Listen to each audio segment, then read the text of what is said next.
Vamos falar da UFO? Sejam muito bem-vindos a mais um vídeo, a mais uma explicação. E hoje vou trazer para vocês 3 tipos de perguntas que mais caem na parte de língua espanhola, para você poder se sentir muito mais confiante e poder saber até mesmo o que você precisa estudar para interpretar textos para esse vestibular. A própria UFO, que é a Universidade Federal de Uberlândia, disponibiliza dentro do portal de seleção DIRPS a questão que acontece dos outros vestibulares para você poder também conseguir estudar. Foi lá que eu inclusive encontrei os vestibulares para você poder conseguir também abaixar e até ver o gabarito e também ver as outras perguntas. Do que eu analisei, tem 3 tipos de perguntas que mais aparecem. Não são todas, mas isso vai te ajudar a você poder conseguir saber qual que é o jeito que eles vão perguntar algo para você de um texto. O primeiro que vai aparecer é a questão sobre ideias gerais. Então isso vai acontecer com que você tenha que de fato fazer uma leitura completa de um texto, mas que isso pode ser facilmente resolvido com outras estratégias. Então a primeira coisa que eu vou sempre sugerir para você na parte de língua espanhola é dar uma olhada primeiro na pergunta e depois você ver as respostas para você poder fazer uma leitura do texto. Porque depois você vai perceber que existem outros 2 tipos de perguntas que eu vou falar aqui dentro desse vídeo que estão ligados com o texto, mas que você tem que ver se você precisa realmente ler o texto ou não. E essa estratégia ela é feita da parte seguinte forma. Quando a gente tem que ler realmente um texto, existem muitas questões que podem passar despercebido da nossa leitura geral do que a gente precisa focar. Uma questão mais sobre ideias gerais e também sobre até afirmações a respeito do texto, o que vai mais ajudar você é destacar palavras com letra maiúscula, que geralmente são nomes de alguma coisa, você também destacar informações de lugar e informações de tempo. Isso porque, ao longo do texto que acontece dentro da UFO, geralmente estão relacionados com textos informativos. Então eles vão falar sobre a informação de alguma coisa, ou também o avanço de alguma coisa, ou até a descoberta de algo. E isso vai te ajudar a você conseguir ter uma ideia mais clara sobre o tempo, lugar e o que se está falando ao longo do texto. Até mesmo conseguindo responder sobre o que falta no texto e a ideia geral a ser focada ao longo do texto. A segunda parte que a gente tem de mais perguntas dentro da UFO é a questão de expressões, é a questão que a gente tem de conseguir interpretar informações específicas ao longo do texto. Isso é bem parecido com o que a gente tem da ideia de expressão de ideia geral, mas as expressões específicas que a gente tem ao longo de uma interpretação de texto está relacionado com algumas afirmações que tem ao longo do texto. Então você geralmente vai ter algumas alternativas que são afirmações de um texto, de uma parte específica de um parágrafo, ou se não, algumas frases que estão se falando do texto ou até do gráfico, que você precisa fazer com que você leia a alternativa e dê uma olhada no texto para ver se bate a informação com a outra. Dentro disso, o que você vai ter que focar é justamente fazer essa leitura organizada. Então isso significa que você não precisa fazer a leitura completa do texto.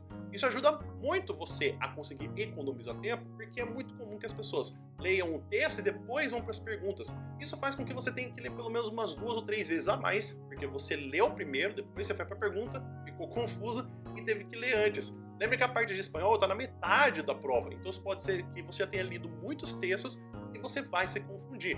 Então, uma boa estratégia é dar uma olhada na pergunta, depois você vai para o texto. E por fim, o que a gente também vai ter de mais tipos de pergunta são usos específicos de recursos linguísticos. Então a gente tem tanta questão de expressões idiomáticas, como também a gente tem o uso de pronomes e palavras que elas podem se confundir dentro de si. Então é muito comum que a gente tenha o uso de se, ou também a gente tem o uso de pronominação, ou até mesmo expressões idiomáticas, o que querem dizer ao longo do texto. Isso pode ser muito confuso porque pode até mesmo querer parecer que você tenha que saber especificamente de todas as situações. Mas preste atenção, o que mais vai acontecer é que dentro do texto vai ter um contexto que te ajudar a entender sobre toda a ideia. Então mesmo que o texto esteja perguntando para você do uso específico de uma das palavras ao longo de uma linha de um parágrafo inteiro, é mais importante que você leia aquele parágrafo que está colocado no contexto para entender o uso. E mesmo que você não saiba qual que é a expressão idiomática que está dentro daquele texto, você consegue retirar dentro do texto uma ideia geral para poder conseguir julgar qual que é uma ideia que poderia estar sendo passado por ali. Porque a gente pensa que a expressão idiomática tem que entender ela de uma vez que se utilizou, mas dá para entender pelo contexto, ou seja, todo o parágrafo que foi escrito para você poder entender. Então é isso, pessoal. Espero que vocês tenham entendido, espero que vocês tenham gostado. Inclusive, eu acho que é muito legal você também conseguir ver os outros tipos de perguntas que também acontecem na parte da UFO. Claro que esses 3 tipos não são os únicos que rolam dentro da Universidade Federal de Uberlândia, mas eles são os que mais aparecem, então isso ajuda você a conseguir já saber qual que é o jeito que eles vão perguntar alguma coisa para você. Claro que também tem outros tipos de perguntas, como por exemplo, analisar um título, ou até mesmo analisar o humor dentro de uma tirinha, ou até mesmo você fazer com que você tenha essas informações, como por exemplo, o que falta num texto ou o que não pode ser afirmado, mas isso é uma questão que aparece com muito menos frequência. Geralmente 60 a 70% são as questões que eu falei, de ideia geral, ideia específica e de uso de expressões idiomáticas e palavras específicas que fazem diferença. Você ficou com alguma dúvida sobre a UFO? Escreve aqui nos comentários, por gentileza, para poder te responder tanto da parte da UFO como também da parte da língua espanhola.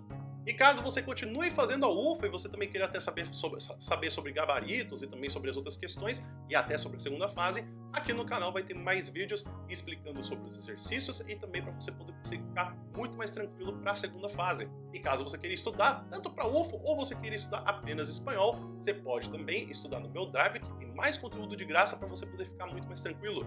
E caso você queira vir estudar tanto para você poder se sentir mais fluente na língua espanhola, ou se não, você está se preparando para poder ter um certificado de língua espanhola ou para o vestibular, você também pode acessar o meu curso aqui embaixo do vídeo para você poder vir estudar comigo. O acesso do curso é vitalício e a atualização ela é semanal. Inclusive, se você viu que você não gostou do curso, não era exatamente aquilo que você queria, dentro de 30 dias você pode pedir o reembolso sem problema nenhum. O vídeo vai ficando por aqui. Muito obrigado por todo mundo que ficou até aqui. Espero que você tenha um bom dia e a gente se vê no próximo vídeo. Até mais!